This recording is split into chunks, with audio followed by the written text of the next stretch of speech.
पतरस का दूसरा आम खत बाब 2।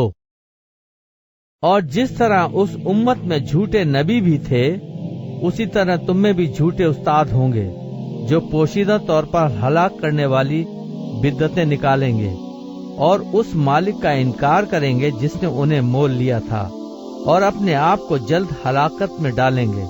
और बहुतेरे उनकी शहवत परस्ती की पैरवी करेंगे, जिनके सबब से राय हक की बदनामी होगी, और वो लालच से बातें बनाकर तुमको अपने नफे का सबब ठहराएंगे। और जो कदीम से उनकी सजा का हुक्म हो चुका है, उसके आने में कुछ देर नहीं, और उनकी हलाकत सोती नहीं। क्योंकि जब खुदा ने गुनाह करने वाले फरिश्तों को न छोड़ा, बल्कि जहन्नुम में भेजकर तारीख गारों में डाल दिया, ताकि अदालत के दिन तक हिरासत में रहें, और न पहली दुनिया को छोड़ा, बल्कि बेदीन दुनिया पर तूफान भेजकर रास्तबाजी के मनादी करने वाले नूह को मैं और 7 आदमियों के बचा लिया, और सदोम और अमोरा के शहरों को खाके स्याह कर दिया, और उन्हें हलाकत की सजा दी, और आइंदा जमाने के बेदीनों के लिए जाए इबरत बना दिया। और रास्तबाज लूत को, जो बेदीनों के नापाक चाल चलन से दिख था, रिहाई बख्शी। चुनांचे वो रास्तबाज उनमें रहकर उनके बेशरा कामों को देख देख कर और सुन सुन कर गोया हर रोज अपने सच्चे दिल को शिकंजे में खींचता था। तो खुदावन दीनदारों को आजमाइश से निकाल लेना और बदकारों को अदालत के दिन तक सजा में रखना जानता है, खुसूसन उनको जो नापाक ख्वाहिशों से जिस्म की पैरवी करते हैं और हुकूमत को नाचीज जानते हैं।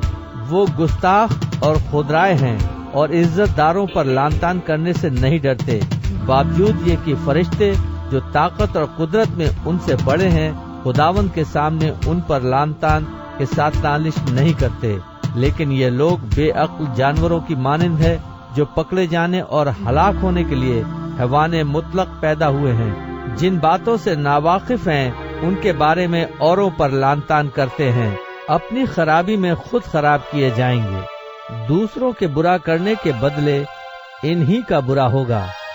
इनको दिन दिहाड़े अय्याशी करने में मजा आता है। ये दाग और ऐब हैं।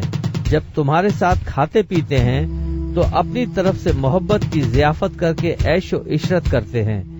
उनकी आंखें जिनमें जिनाकार औरतें बसी हुई हैं, गुनाह से रुक नहीं सकती। वो बेकयाम दिलों को फंसाते और उनका दिल लालच का मुश्ताक है। वो लानत की औलाद हैं। वो सीधी राह छोड़कर गुमराह हो गए हैं और बऊर के बेटे बालाम की राह पर हो लिए हैं, जिसने नारास्ती की मजदूरी को अजीज जाना, मगर अपने कसूर पर यह मलामत उठाई कि एक बेजबान गधी ने आदमी की तरह बोलकर उस नबी को दीवानगी से बाज रखा। वो अंधे कुएं हैं और ऐसे कुहर जिसे आंधी उड़ाती है, उनके लिए बेहद तारीकी धरी है। वो घमंड की बेहुदा बातें बक कर शहवत परस्ती के जरिए से उन लोगों को जिस्मानी ख्वाहिशों में फंसाते हैं जो गुमराहों में से निकल ही रहे हैं। वो उनसे तो आजादी का वादा करते हैं और आप खराबी के गुलाम बने हुए हैं, क्योंकि जो शख्स जिससे मगलूब है वो उसका गुलाम है। और जब वो खुदावंद और मुनज्जी यीशु मसीह की पहचान के वसीले से दुनिया की आलूदगियों से छूटकर फिर उनमें फंसे और उनसे मगलूब हुए, तो उनका पिछला हाल पहले से भी बदतर हुआ, क्योंकि रास्तबाजी की राह का ना जानना उनके लिए इससे बेहतर होता कि उसे जानकर उस पाक हुक्म से फिर जाते जो उन्हें सौंपा गया। उन पर यह सच्ची मसल सादिक आती है कि कुत्ता अपनी कै की तरफ रुजू करता है और नहलाई हुई सुअरनी दलदल में लौटने की तरफ।